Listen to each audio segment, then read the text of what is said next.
Hey guys, this is Ashley and Russ, and today we are talking about who you are outside of your trauma.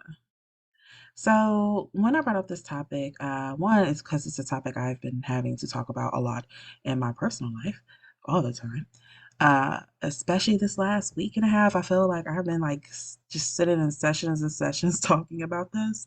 And so I thought it was a good topic to bring up because for a lot of us, there was at least one period in our life where our whole persona was based off of what we later found out were just survival skills. That era during the mid 2000s of being like, haha, I'm so crazy. I'm messy. I'm a messy person. What's the other one? I be out here. Oh, I still say I'm wilding. I say I'm wilding all the time. But I be saying that now about things like I had 2 cups of wine before bed. Girl, is out here wilding. Because that's wilding after 29 and heartburn. But having that phase and hopefully in kind of like when you go through that healing journey, when you go through that period where you're like, hey, I'm recognizing there's some things in my life that I don't want to be a part of. I don't want to be a thing anymore. You start healing, you start going inward, you start feeling your feelings, you start doing all that. There's a lot of things that you start to realize will come off, and you realize, wait, that's not even my personality. Like, am I deeply sarcastic because I'm just naturally funny, or is that my way of dealing with pain and coping? Yes. I love that Help. example. Yeah. Am I, dark and mischievous, or did I grow up with a family that made me keep a lot of secrets? Mm. So, Ashley, what's kind of your thought when I brought this subject up? I had to sit with it. When you brought the topic up, though, I initially was thinking of, I guess, people with the more abrasive types of personality where it just feels like they're wearing their trauma. Like Yeah. it's thick and it puts up such a guard that you're just like, ooh, you just want to, Yeah. it's meant to keep people back up. So that's kind of what I was initially thinking of when you brought that up. And because interacting with people like that, it does feel like, well, who are you without all this? Do you know that you can Hmm. shed this? But people have taken that on as their personality. Oh, yeah. This is who I am. I cuss you out in a minute. Yeah, not really normal. Not Hmm. really a natural response to things. Maybe something you should, kind of look at. But yeah, that's more so what I was thinking about. More so people wanting to hold on to stuff that Yeah. is not serving them anymore and doesn't really look like who they are today or Yeah. who they could be. Yeah, and I was talking about the more low key, covert ones of like Gucci this, designer that, blah blah blah. You know me, I miss everything. I miss always got that, blah blah blah. Like, okay, okay. Who are we once we take off the designer? Why do we decide to pick up the persona of look how flashy I am, look at all the things I got? Kind of those other little things, because I feel like I've been working with a lot of lately who that's the thing, they're going through their healing process and they're discovering new sides to them and they're just like, oh, I didn't know I'm sensitive. I didn't know I was sensitive. I just walk around angry all the time. Apparently it's because I was shutting off the feeling sad. Once I turned that back on, apparently I'm sensitive. Kind of just discovering those things and us having to have that conversation. No, you're probably always sensitive.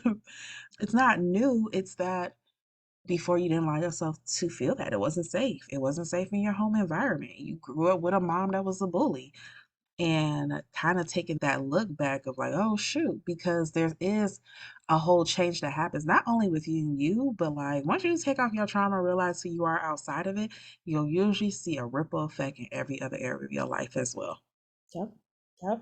Especially like friends that you had that you may have bonded over certain types of traumas with, or certain Hmm. types of personality traits that don't really suit you anymore. Hmm. And when most people aren't healing at the same rate, Hmm. going through things at the same time. So it can cause that kind of rift in relationships with people. It definitely does. I think even lovers, I think like sometimes. We start this healing journey. It might be your partner that's like, you need to get your anger under control. You need to whatever, whatever. And then you start taking it serious and realize that's not even my type. When I'm healed, I'm not even attracted to that type of partner. That's real.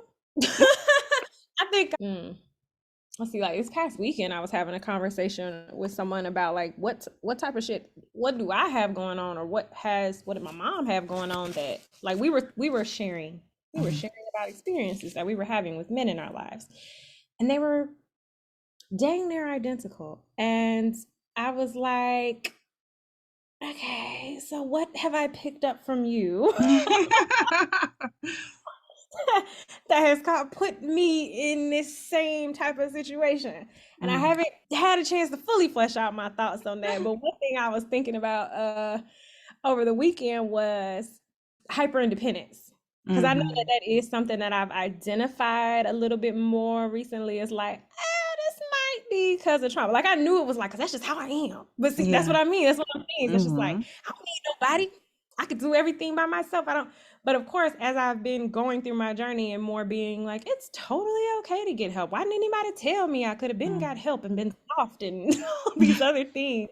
So I'm really still peeling back the layers Mhm. of what that hyper independence has meant and how it's impacted things and how to change some things. And so I guess in dating scenarios, like I was asking myself, I was like, is this hyper independence why I be okay with a piece of a man? Mhm. because No I word. because I have this perception that I don't need you. And so, but that's crazy to me. That don't even make no dang sense. So I don't know. So I'm Oh, I had a revelation. The last person I had dated seriously, um, before this time, like, was somebody who was just like emotionally unavailable, like completely emotionally unavailable. And that was like my type. That was the thing. And I remember like really sitting with myself and having that discussion, like, why? Why is that a thing? Oh yeah, because you don't believe in actually like feeling too deep yourself. Like you you are very much like, let me explain everybody else's feelings and emotions. But I'm gonna keep it surface level with you. Like I need to always be able to detach myself from you. Like if I start feeling like, I want him to stay for a long time and I might like apologize and like or work things out to make that happen.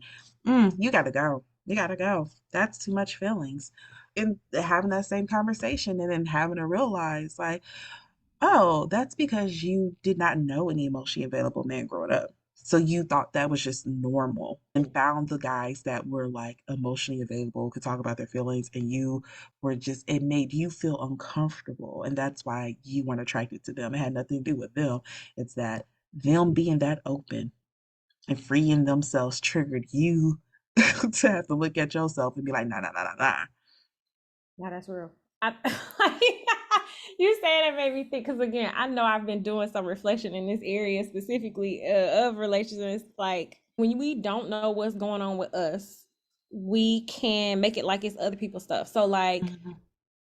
even for my, it's when I think back of me being like, oh no, but people don't know what they want. You know, I'm dating these men and then they're this and this that. I don't know what I have realized in recent years is I've been like, no, I'm gonna be intentional. Is that like I wasn't doing that before, and I Mhm. knew I wasn't doing that before, but I guess I didn't realize that it was drawing in people. Like if I don't know what I'm doing, I may be saying, oh, I'm just seeing this out to see if we get to a relationship. And Mhm. then when people will be like, yes, it's you. I pick you. I want to be with you and I want to pursue you. I was like, whoa, chill. Okay. Mhm. Mhm. I'm I'm dating. Just like, why don't you get back in your spot and we'll see if you win at the end of the race, right?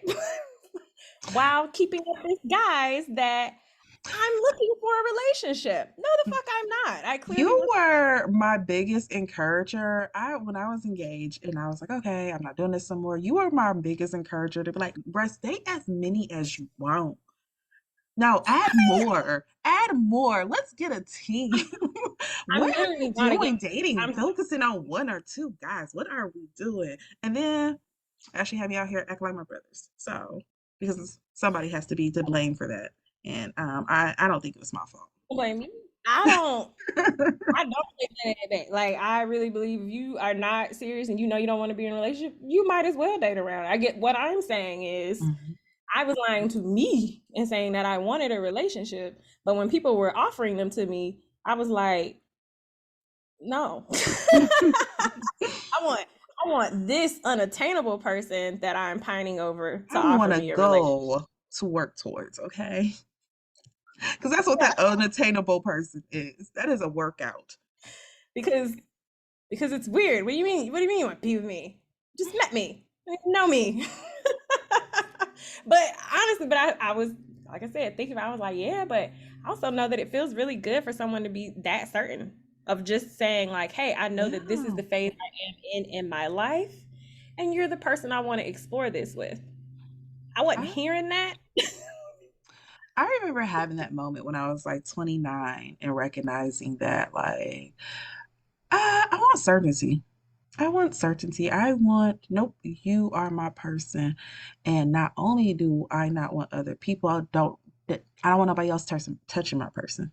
And all this touching multiple persons is not attractive, and I don't want to be in this space anymore. Unfortunately, I had that realization while dating somebody. Um, and realizing like, and you're not my person. Anywho, healing, the way that it affects your personal life is fascinating. You have those who that means celibacy for them. Like once they start clearing out traumatic behaviors, survival mechanisms, all that type of stuff, they realize I was using sex as a coping mechanism. I don't even I had a good friend who like had a realization of like, I don't even think I like sex for real. Like I don't even think I but I just think I wanted intimacy, but I was afraid of emotional intimacy, so I was like, sex. And they're like, I think I was just exchanging bodies for fake intimacy. And now that I don't want fake intimacy, I mean, celibate and I'm liking it. And I'm like enjoying not being touched. And I'm like, no, if I had gonna do the sex thing, like, hey, I really gotta like you. The moon's gotta align. Like it was a whole thing and for her. I can understand that. I can even I would say even the way that you maybe even want to have sex could change Oh yeah. from, I mean, in a different phase of life, things that were more rough and gruff were more Mhm, appealing to me. It was, yeah, get in here and let's do all this stuff, and this is very gruff. Just lots of mhm. healed me wants like softness and Yeah. cuddliness and gentleness. Like, be gentle. I don't. If you call me talking about you gonna beat it up, there's nothing. No, there's no it here. There's nothing to Mhm. beat. I don't want that kind of attention. I want soft gentleness in my bedroom. And I've really come to this whole because again, stripping this hyper whatever the hell, I consider that to be my more masculine side. Mhm. Like that's my more masculine energy. That's like I gotta be super independent. I gotta protect me. I gotta be. But like in my bedroom, I want soft, feminine, all of that, just stuff. So now I'm more like I don't want no roughness in my bedroom. That's for the world. That's for like all that masculine, aggressive ass energy is for other. Is not. It doesn't belong here. Is how I feel. It doesn't. And that's changed. So. I Hmm? I have nothing to add on that. I have nothing. But And maybe not for everybody, but I guess I would say don't be surprised. Don't be surprised if you notice yourself reflecting and being like, you know what? I actually don't want anyone to do that to me. I actually would prefer these other types of things had happen. a revelation like choking is technically a felony. We don't need to be doing that. Why why was that the phase? Yeah. Um again, I don't have anything to say on that. But uh I do agree though. There is lots of yeah, there's definitely lots of changes I think that happens with the way that you date, which I think includes like sex and things like that. Of even just, I know again, for me, the biggest thing with change was the type of person I am now attracted to. Like, I like very talkative guys now. Not always like talkative guys, but like more of a like, nope, strip your soul naked. Like, no, take peer back all those airs. Who are you for real? When nobody else is watching, that's the version of you I would like to know. Whereas before, I think I was very much like, if you can just keep it all on, keep being the person you pretended to be at first, that would be great. No, it's fine. You don't have to come. No, I don't want to meet the real you. I very much is okay with your representative, and if your representative could keep showing up, that'd be great. And that was I think that for me was the biggest change because I don't want to play hide and seek no more. So I don't want to date anybody that's still playing emotional hide and seek with themselves as well. Right. And I think that's it too. Overall, I think when you start moving into a certain place and you start valuing certain things a little bit differently, you change your expectations for the people around you. I mean, I don't know how you couldn't. It's like I don't want to talk about the same mess that I used to talk Mm-hmm. about. It doesn't Mm-hmm. interest me. That was again caught up in all that trauma. You really just that's like Mm-hmm. especially as it relates to dating. Whenever I see people post those like memes or videos of like, oh, me and my friends hanging out and we don't talk about men and they're just sitting quietly, and I'm like, I'm glad y'all think that's funny because it's not. It happens. I get it, but I remember going through a phase where where certain things weren't a thing anymore, and there was certain people I didn't talk to during that Mm-hmm. because we didn't have anything else we Mm-hmm. connected on. Mm-hmm. And it wasn't like a conscious decision. It just I don't got nothing to tell her because she only Mm-hmm. cares about this type of stuff. Or, when we talk, we only talk about this kind of mess. So I don't have that Mm-hmm. mess going on no more. So I don't really have. Mm-hmm. Yeah, I think something that people have to be kind of on the alert of, like, yeah, you are gonna have friends where it was like y'all were trauma bonded, like y'all whole thing, the stuff that y'all talk about, the stuff y'all interested in doing, you're just not interested in no more. And having that feeling of feeling alone in a crowd. Like Yeah. these the same people that I usually am happy and turned up with and blah blah blah. And now we all sitting here and I'm like, bro, this is what y'all talk about. Bro, this is what y'all do. Like this is why we still want, and it's not any shade to them because like they're on their own path. They on their own stuff. They're gonna end up in their own place. But a lot of times, if you spend a lot of time in wrapped up in that survivor mode, that fight or flight mode all the time, and you decide to get off that Ferris wheel, yeah, you're gonna find out there's a whole bunch of stuff in your life that you no longer relate to. And unfortunately, friends end up being one of them for a lot of folks. I will say that used to be a why whenever people be like, oh, You're right. But also, I'm thinking now about the people who like have gotten to a place where they're able to identify their trauma, but mm-hmm, not having done anything about it. It just has become like a just know where it's at. yeah, it's just like, look, it's because of my trauma that I'm this way. And Mhm. like, great. What do you do with that self-awareness? Why aren't you doing anything with it? There's no way I can talk about this unless we bleep it out because everything I have to say on this subject, I would like to not release into the ethers. I know when I realized how much it irked me, it was someone attempting to I don't know what the hell he was trying to court me, probably just trying to have sex, but some Mhm. man was telling me about his trauma and his stuff. And like, I don't know, I'm so fucked up. Like I just can't get it together for you because of my trauma. Mm. But yeah, it would be like, it's because of this. Like it's because of that. And it's like, okay, now that you know, are you gonna do, a year later, it's the same crap. You circling back around with the same and now you have a diagnosis? Oh, you get it? Like, why aren't you doing anything? Mhm. Stop just coming like, oh, I'm gonna just fall on the sword and admit my faults. Cool. Please do something about them because I don't want to just keep hearing that you have these probably. What am I supposed to do with that? You gotta make the change. Well, I mean, I guess you don't. There are some people you get a choice. Some people choose not to utilize that choice. Some people are just like, I want to do nothing with it. And that is their prerogative. But I Right. do think for others, I think there's a certain point of like not being able to turn back. There's just a certain point of like I can't do that to I got too much knowledge. I can't turn back and do that.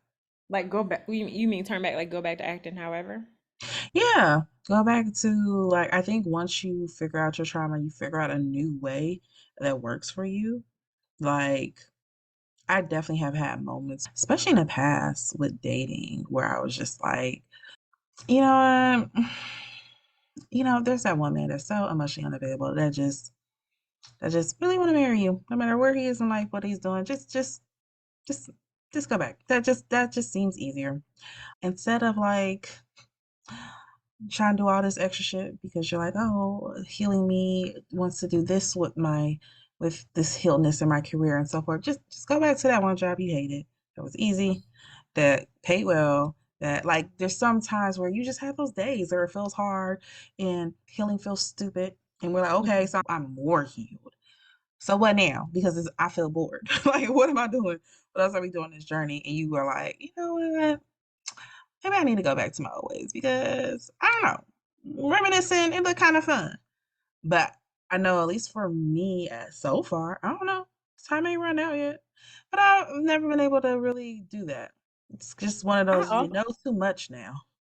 yeah, you can't keep it up. But you also highlighted a good point though. If you have figured out how to do something different, Mm, and there are people who don't that's the next step that I'm talking about. Like, you know, mm, that people don't always cross over into. But I think, and another point to make though, and I try to remind myself of this too, even with some of the people I work with, that while healing is ongoing and it's a process, I don't think it's meant for all the time, every time, because it is a freaking lot.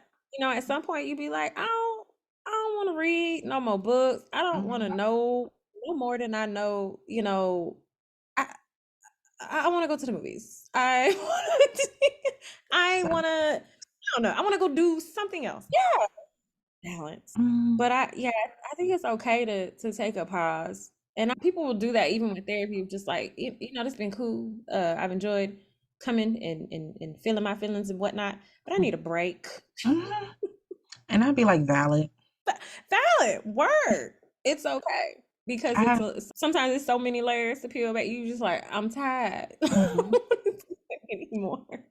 I have definitely talked to clients who have like had that point where they're like, I'm just I'm healed out. Like I know I'm not there yet, but like I'm at the level of healing I think I want to be at for a while. Like this is there's I've been doing meditation every morning. That takes I would like to sleep in now.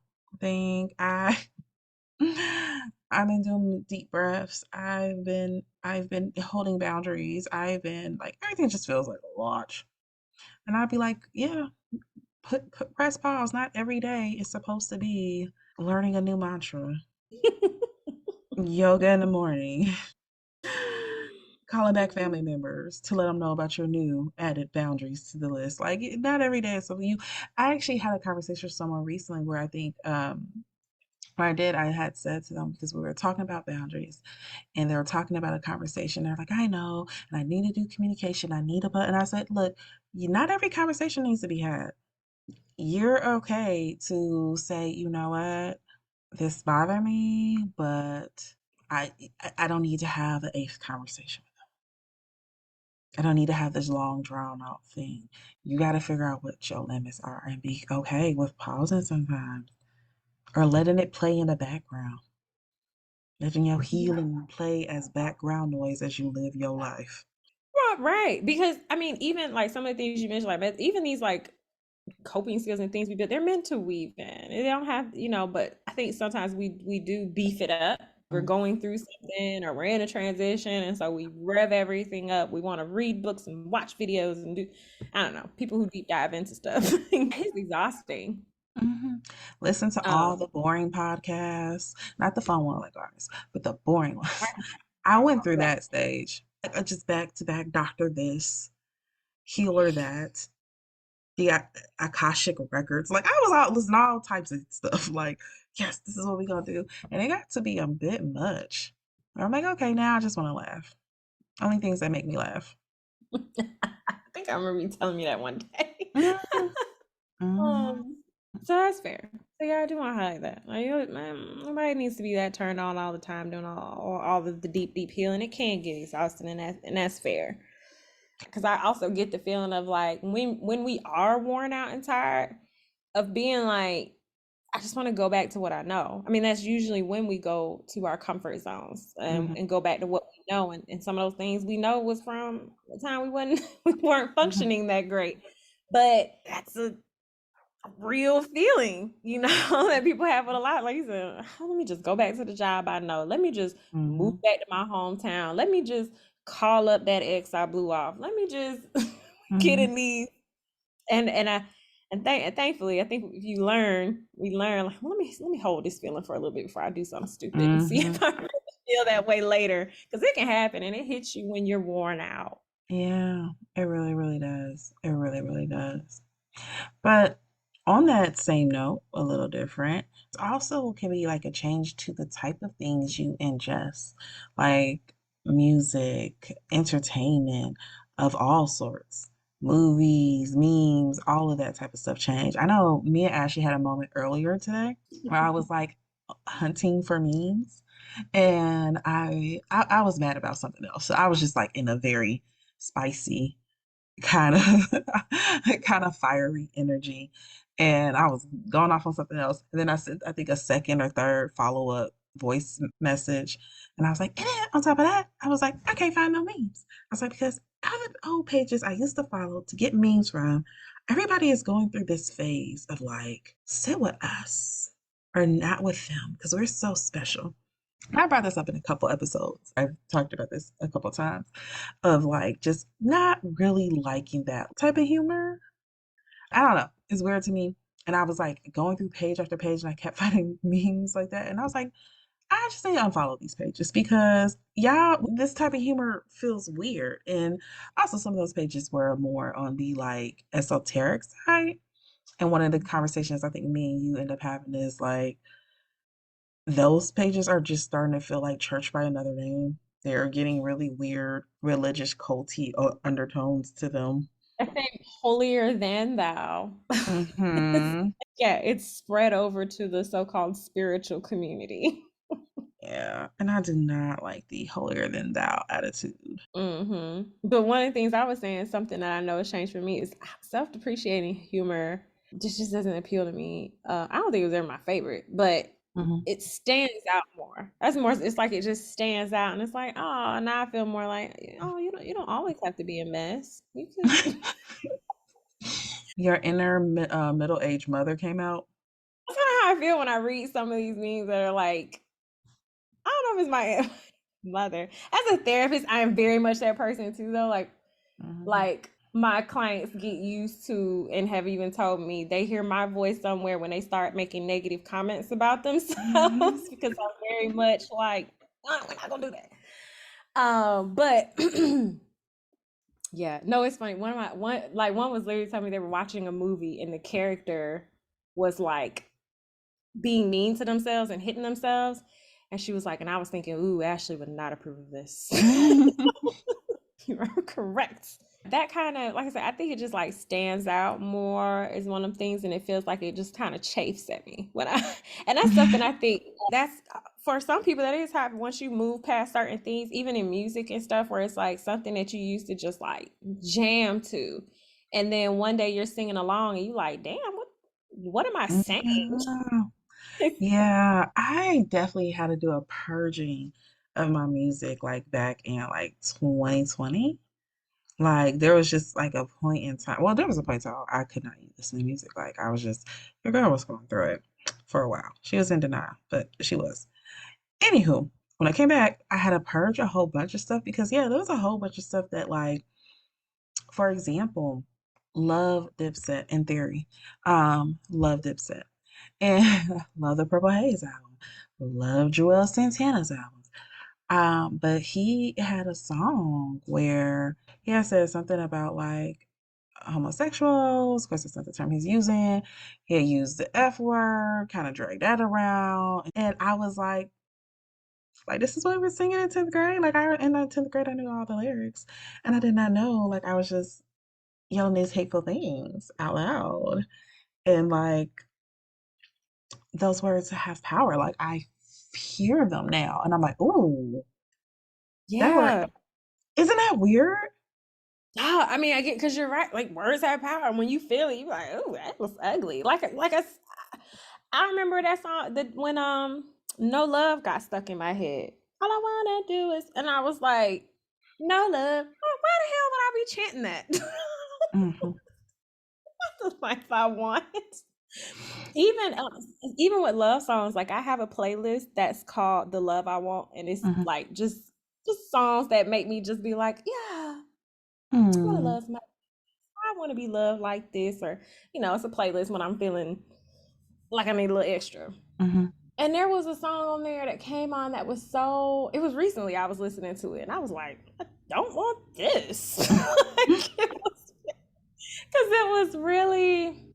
She goes on of like I wish like basically like I wish I was your everything type of vibe of Hmm. like I want to be a specialist like, I want to be all of these things to you. I want you to and all this stuff, and I was like, I don't like that. Actually, I really don't. I want to be a lot of things. I want to be appreciated, respect. I mean, it's a lot of stuff, but like, I don't want to be someone's everything, end all, be all. The you don't never do Hmm. anything else in the world. I'm the like, it's not appealing. I don't know what it was, but the song was on my playlist and it came up, and I was like, yeah, no, actually, I don't. Let me delete that. Don't want to manifest that energy.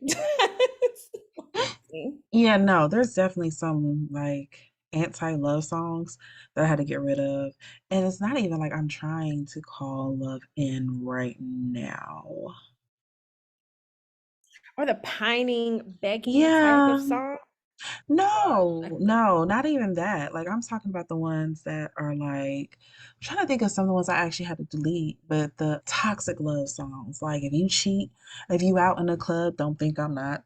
Like those type of songs where I was just mhm. like, I mean, yes, it has a catchy beat, but like I gotta make a decision on, yeah, like it was just feeling odd. I was just having moments, it was feeling odd coming out my mouth where I Mhm. was just like, I don't relate to this. And I'm aware I don't relate to this.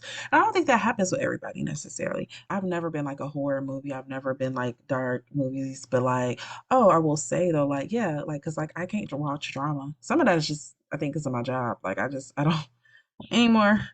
Any more drama, any more talking, and that goes even beyond that because I have now realized I don't like talking when I had a long day at work. Like if I had to see more than 4 clients, like I don't want to have conversations when I get home. I would like no one to talk to me. I would like to make the child dinner, kiss on her, love on her, hug on her, send her go take a bath. Be like, oh, it's bedtime, and then just be in a cone of silence. But I will say, like that is something that has changed. Is like I can only do happy stuff now. Like if I have to watch something for longer than like a TikTok 3 minute, and then it needs to be happy. It needs to be funny. It needs to be something that makes me laugh. I don't need to watch imagined bad scenarios that then trigger me into feeling bad feelings. Like, no, it's fine. I know of too many real ones in real life. Happy. That's fair. Yeah. So different things. Yeah, different things. It happens. Yeah. But I know people who have even like they diet change. How they feel Mhm. for certain foods. I laughed at I know I saw like a TikTok of someone being like, why didn't y'all tell me that this was gonna happen? That like some stuff when you do go through a certain journey, I guess, especially if you leaning more on the spiritual side, it's like certain things don't even taste the same or aren't as Mhm. appealing, doesn't feel good in your body the same way, and you have to make some changes. Yeah, I am waiting for me to actually make the changes. I've definitely am in that period of foods not tasting the same, and I'm like, I'm not gonna eat a salad though. Like, and I'm fighting it. I'm fighting it. What? Why are you against salad? I hate salads. I really hate salads. Like, you got to be one hell of a salad for me to like you. But don't you I, make like big 7-layer giant salads? mm-mm, no, I don't know why you think that's a thing. And I'm not. Oh, Mm. ooh. Because I believe that I'm recalling, I don't know if I had a party or something, and you brought Oh, yeah, I know how to make them because I don't cook, uh, and salads are the easiest thing to cook. That doesn't mean I like eating salads. It's just whenever y'all needed Okay, me to bring stuff to parties, I was like, okay, my yeah, I can bad. make a salad. It was a very good salad. It had lots of ingredients in it. I figured this was a thing that you like to do when No, you because had the time. whenever I have to make one, I try making y'all getting seasonings in a salad, y'all getting top of the line croutons. But you're not Yeah. gonna do that for you. You don't want that. Now, we discussed this in last week's episode. I'm not good at being motivated by just the idea that Russ needs it. No, and Not. that's fair. I mean, you're right. You gotta like it. That's why. But I'm like, you make good salad. Like you don't like them. I guess that was my confusion of like, what you mean? Like me? Yeah, I'm terrible. To me, a salad is like lettuce and tomatoes. Maybe you're right. Maybe I need to go back to making good salads. But yeah, I'm not a big salad person. Like, I'm just not a big salad person. But at the same time, like, I used to love pork, and pork ain't hitting it. But it's one of the few things I know how to cook well, like pork chops. Like, I still know how to cook a really good pork chop, and it doesn't taste good to me anymore. Every now and then I'll get a hit of like, oh, there it go. But it just don't. Yeah, for the most Mhm. part, like pork don't taste as good to me now. And I don't a whole bunch of things. Even like chicken is starting not to taste. Chicken breast still tastes good to me, but I made some wings, and this wasn't my cooking, y'all, because I just threw it in the air fryer. So this wasn't in my this wasn't a leg of my skill. They was seasoned. They got thrown in there, and I did not. I just but this has been for like 7 months now, where I can feel my body saying change. And I'm just like, no, we're gonna get chocolate. And I'm like, oh, it doesn't give me the same happy high that the chocolate used to give me. It's a lot of stuff that changes and it sucks. Yeah, but I'm holding on. So Okay. I'm hoping to Okay. get to the point that I can slide into veganism easily. Okay. Yeah, Interesting so there. But I know, like, I know for me, but chicken and stuff like that is not as even when I've tried to have it, I'm just like, I didn't need that. Really mhm, didn't do much for me. Didn't love it. I don't cook meat anymore, so that's mhm, a whole other thing. Like when I had some like leftover eggs for something I tried to mhm, cook up. Oh my God, the smell! I was like, nah, I'm good. I don't want them. Like, I mean, it's like if you make those kinds of changes, like certain types of dietary changes mhm, along your journey, along your way, it can, I mean, on the one hand, it opens up possibilities for so many other awesome, great foods. Okay. mhm. I'm a believer in that. I I think mean, my then I need you to send me some recipes for some of these great foods, because this is also where I fall off, because I know this is it.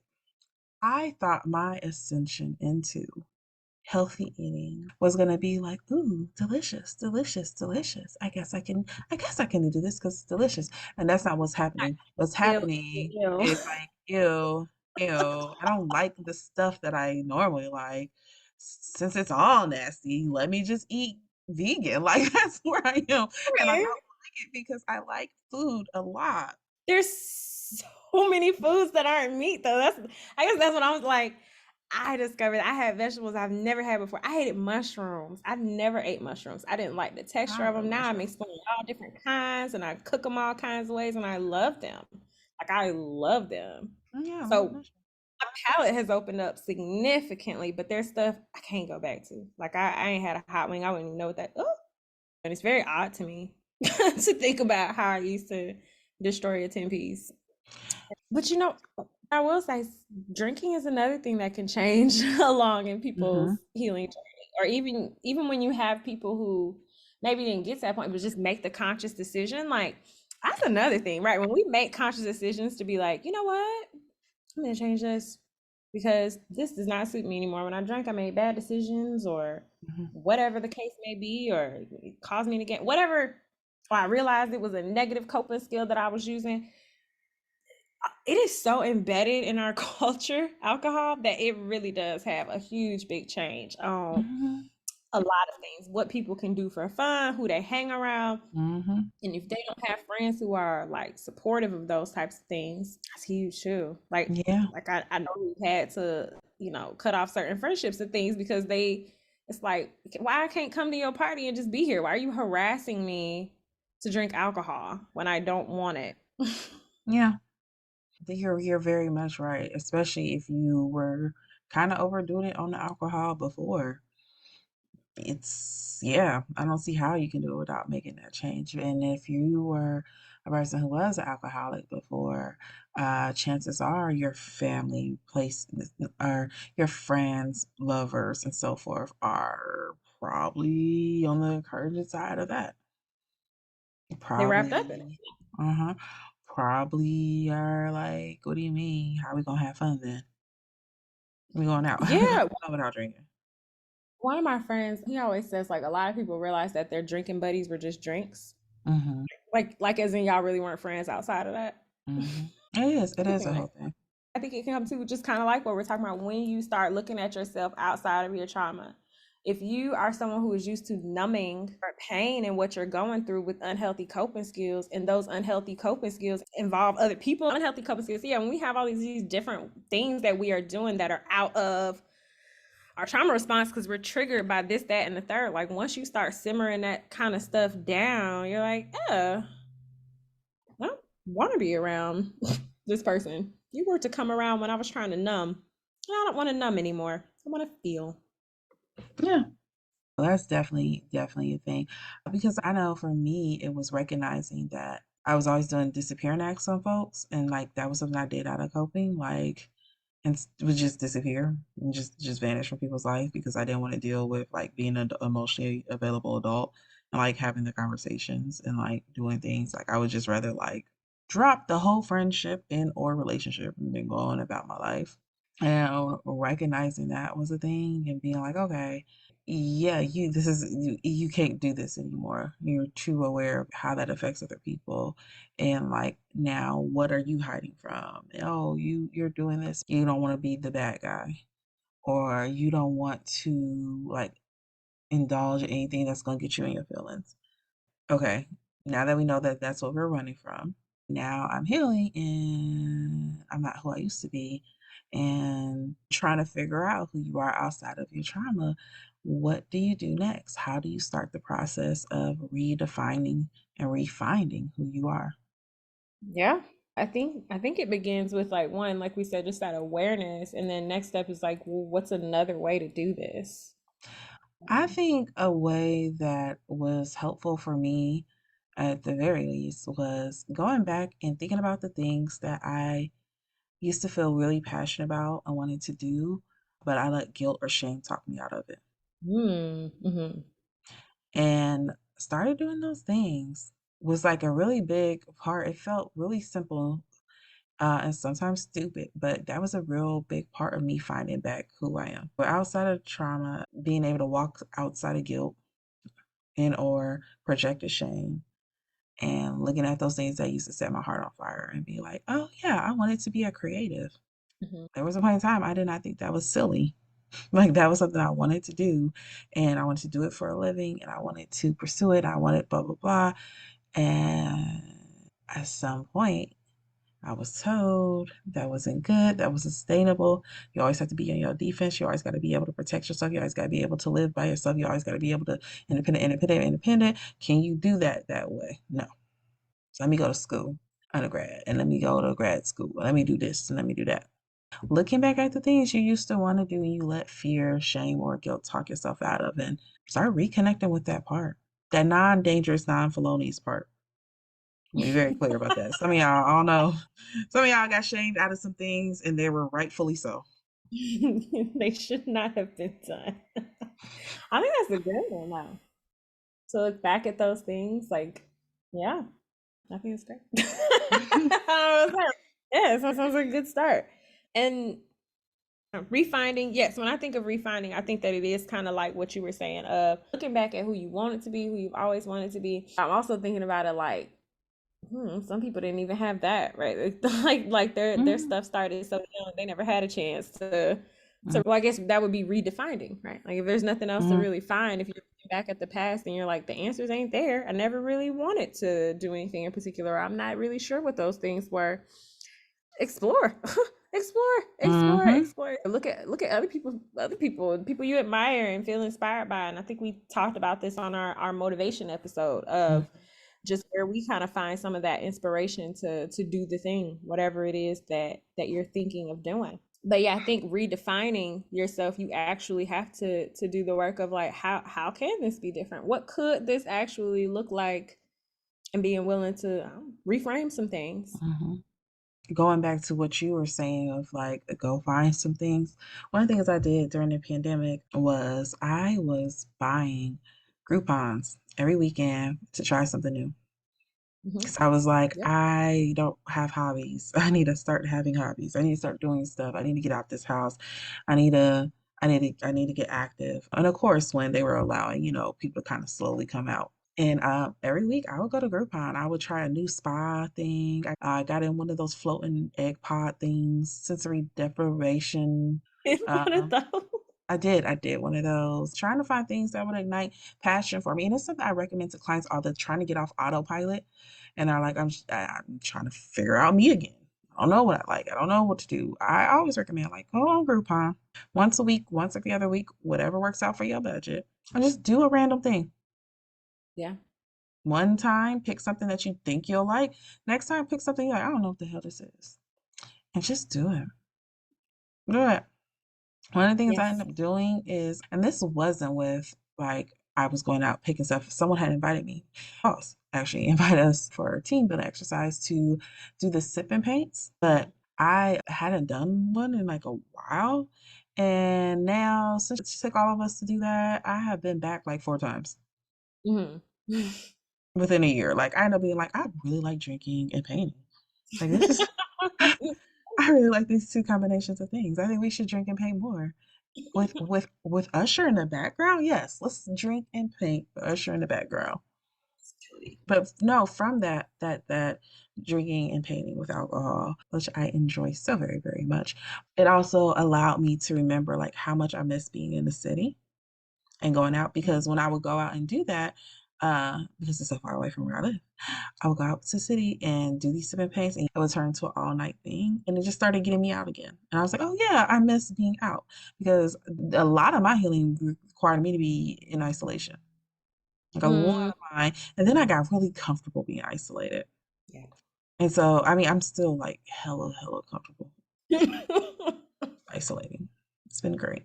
But when I will do those sip and paints, like usually end up being a whole day event where we get brunch before, then we meet up there and then we drink and then we drink and then we're painting and drinking. And then when someone's like, okay, well now we gotta get dinner. And I'm like, yeah, no, that makes sense. Yeah, let's get dinner. And then we get dinner and we'll like walk around downtown or if we're in Buckhead, we'll walk around the plaza area and we'll go to Houston's and ended up being a whole day thing, and it reminded me like, okay, I miss human interaction. So that is all we have for today's episode. We appreciate you guys for listening. We ask that you enjoy, that you head over to Apple Podcasts if you are listening over there, and you leave us a review. Leave us a review with some words. You can reach out to us at she Wolf Alchemy Podcast at gmail.com or follow us on Instagram at She Wolf Alchemy. Now, other than that, guys, we'll have a new episode for you next Sunday.